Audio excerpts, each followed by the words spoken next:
Hello friends, the explainer buddy here. Guys, summer season में एक ठंडी हवा से ज्यादा अमेजिंग और कुछ नहीं होता। आपने गर्मियों में छत पर ठंडी हवा का आनंद तो लिया ही होगा, चाहे आप कितनी भी हाई कैपेसिटी का एसी लगवा लो, बट वो नेचुरल विंड की बराबरी नहीं कर सकता। एंड जिस प्रकार हवा की एक पॉजिटिव फॉर्म है, उसी प्रकार इसकी एक नेगेटिव फॉर्म भी है। आपने कई सौ किलोमीटर की गति वाले हवा के विनाशकारी तूफान भी देखे होंगे, और ये तूफान इतने विनाशकारी होते हैं कि हर वर्ष करोड़ों रुपयों की संपदा को हानि पहुंचाते हैं। बट गाइस, क्या आपने कभी सोचा है कि अगर हवा ना बहती तो क्या होता? क्या पृथ्वी पर वर्षा होती? क्या हमारी नदियों में पानी रहता? क्या हिमालय जैसे पहाड़ों पर बर्फ होती? मानवों और जानवरों का क्या होता? क्या हमारी पृथ्वी तब भी ऐसी ही होती जैसी अभी है? सो फ्रेंड्स, आज इस वीडियो में हम बात करेंगे कि अगर पृथ्वी पर हवा चलनी बंद हो जाए तो हमारे जीवन और हमारी दुनिया पर क्या प्रभाव पड़ेगा। So without wasting any time, let's explore.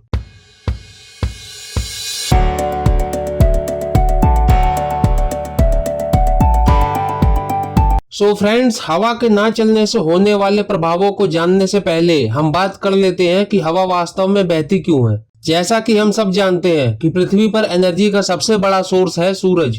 And सूरज की किरणों को महासागरों और समुद्र के पानी को लैंड के मुकाबले गर्म करने में अधिक समय लगता है, यानी कि लैंड ओशंस के मुकाबले जल्दी गर्म हो जाते हैं। इस कारण से समुद्र के ऊपर की एयर का प्रेशर कम होता है और जमीन के ऊपर की एयर का प्रेशर ज्यादा होता है। एंड इसी एयर प्रेशर के डिफरेंस के कारण ही एयर हाई प्रेशर से लो प्रेशर की तरफ बहती है। प्रेशर डिफरेंस जितना ज्यादा होता है उतनी ही ज्यादा एयर मूवमेंट होती है और उतनी ही ज्यादा तेजी से हवा बहती है। अगर किसी कारण से हवा चलनी बंद हो जाए तो हमारी पृथ्वी का पूरा इकोसिस्टम बदल जाएगा। इक्वेटर यानी कि भूमध्य रेखा के आसपास का एरिया बहुत ज्यादा गर्म हो जाएगा, क्योंकि सूरज की किरणें इक्वेटर पर सीधे पड़ती हैं।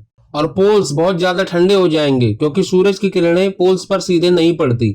हवा के ना चलने से मौसम का संतुलन भी बिगड़ जाएगा, क्योंकि हवा के ना चलने के कारण बादल ज्यादा दूरी तय नहीं कर पाएंगे और सिर्फ समुद्र के आसपास के एरिया में ही बारिश होगी, जिसके कारण जो भूमि समुद्र से दूर है वो धीरे धीरे वर्षा ना होने से कुछ वर्षों में रेगिस्तान बन जाएगी, और जो भूमि समुद्र के पास है वो अधिक वर्षा होने के कारण गीली और दलदली हो जाएगी। पृथ्वी के इस संतुलन के बिगड़ने के कारण कोई स्थान बहुत ज्यादा गर्म होगा तो कोई बहुत ज्यादा ठंडा।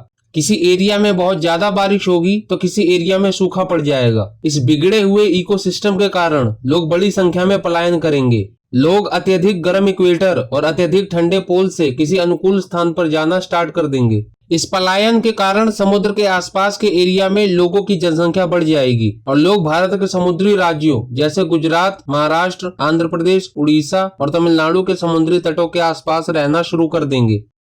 दुनिया के बाकी देशों में भी ठीक ऐसा ही होगा। हमारी नदियां धीरे धीरे वर्षा ना होने के कारण सूख जाएंगी और पहाड़ों पर बर्फ गिरनी बंद हो जाएगी, क्योंकि बादल पहाड़ों तक पहुंच ही नहीं पाएंगे। सूखे स्थानों पर रह रहे लोगों तक सिंचाई और पीने के पानी को पहुंचाने के लिए इंफ्रास्ट्रक्चर बनाना पड़ेगा, जिसमें करोड़ों रुपए की लागत आएगी। इस इंफ्रास्ट्रक्चर के बाद भी अनाज और फलों को उगाने के लिए संघर्ष करना पड़ेगा, क्योंकि इतनी महंगी टेक्नोलॉजी का यूज होने के कारण किसानों को बहुत अधिक टैक्स देना पड़ेगा सिंचाई के पानी के लिए। फसलें ना उग पाने के कारण अनाज की कमी हो जाएगी और बचा हुआ अनाज बहुत महंगा हो जाएगा, जिससे पूरी दुनिया में भुखमरी फैल जाएगी। दुनिया के अधिकतर जंगल धीरे धीरे सूख जाएंगे। अधिकतर वन्य जीव और पक्षी या तो विलुप्त हो जाएंगे या फिर समुद्र के आसपास के जंगलों में रहना आरंभ कर देंगे। हवा के ना चलने के कारण विनाशकारी चक्रवाती तूफान, सुनामी और टॉर्नेडो नहीं बनेंगे, जिससे कई लोगों की जान तो बचेगी पर उससे ज्यादा जान तो हवा और पानी के ना होने से चली जाएगी। सो फ्रेंड्स, हवा का चलते रहना हमारी पृथ्वी और वातावरण के संतुलन को बनाए रखने के लिए बहुत आवश्यक है। गर्मियों में हवा के शीतल झोंके और मानसून की बारिश तभी तक पॉसिबल है जब तक विंड बहती रहे। सो गाइज, आई होप अब आपको पता चल ही गया होगा कि विंड कितनी ज्यादा इंपॉर्टेंट है हमारी पृथ्वी और हमारे लिए। एंड आप कमेंट सेक्शन में बताइए कि क्या आप हवा के बिना जीवन की कल्पना कर सकते हैं। अगर आपको वीडियो अच्छी लगी हो तो इसे लाइक करें और अपने फ्रेंड्स और फैमिली के साथ शेयर करें। एंड ऐसी और इंटरेस्टिंग वीडियोस देखने के लिए चैनल को सब्सक्राइब करें और दबाएं bell icon. Thank you for watching. See you in the next video.